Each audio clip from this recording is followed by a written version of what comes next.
Hello guys, आप सब कैसे हैं। आशा करते हैं आप सब ठीक ही होंगे।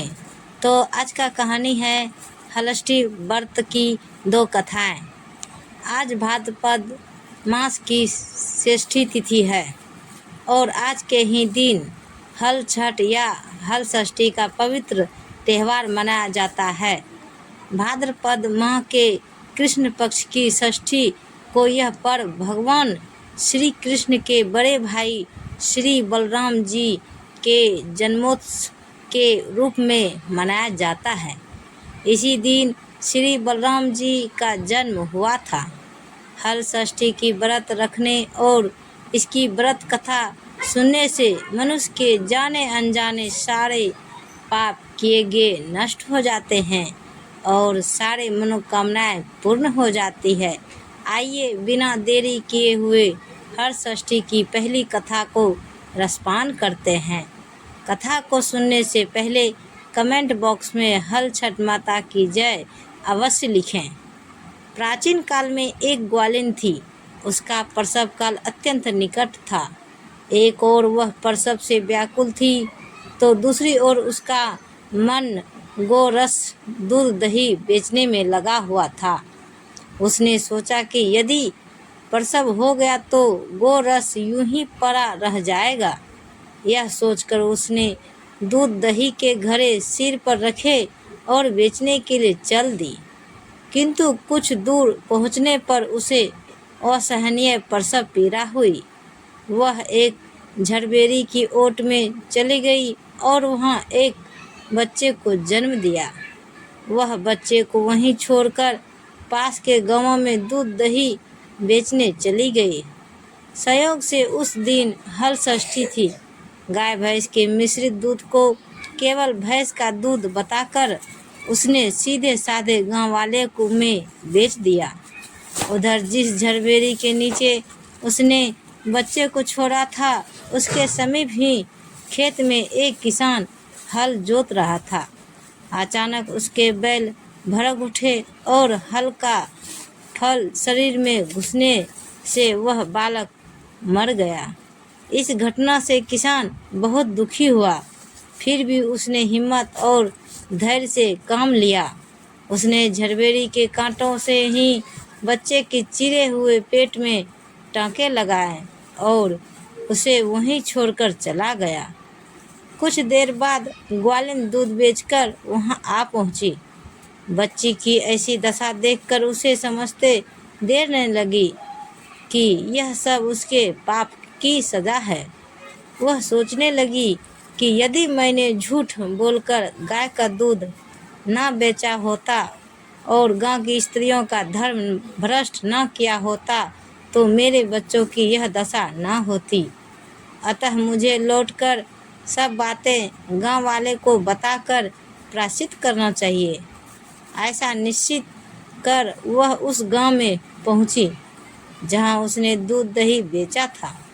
वह गली गली घूमकर अपनी करतूत और उसके फलस्वरूप मिले दंड का बखान करने लगी। तब स्त्रियों ने सर्वधर्म रक्षार्थ और उस पर रहम खाकर उसे क्षमा कर दिया और आशीर्वाद दिया। बहुत सी स्त्रियों द्वारा आशीर्वाद लेकर जब वह पुनः झड़बेरी के नीचे पहुंची तो यह देखकर आश्चर्यचकित रह गई कि वो वहाँ उसका पुत्र जीवित अवस्था में पड़ा है। तभी उसने स्वार्थ के लिए झूठ बोलने को ब्रह्मा हत्या के समान समझा और कभी झूठ ना बोलने का प्रण कर लिया। तो प्रेम से बोलिए षष्ठी माता की जय। हल षष्ठी व्रत कथा 2। अब नारद जी ने हल षष्ठी की अन्य कथा कहना शुरू किया। मथुरा के राजा कंस अपनी बहन देवकी को विवाह उपरांत विदा करने जा रहे थे तो आकाशवाणी के वचन सुनकर देवकी के 8वां गर्भ तेरी मृत्यु का कारण बनेगा।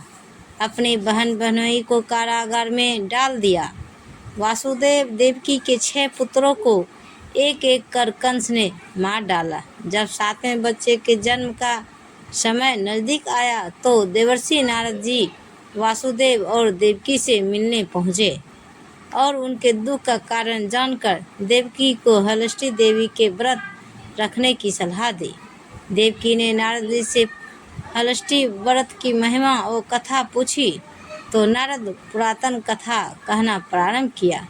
चंद्रवत नाम का एक राजा हुआ जिनको एक ही पुत्र था।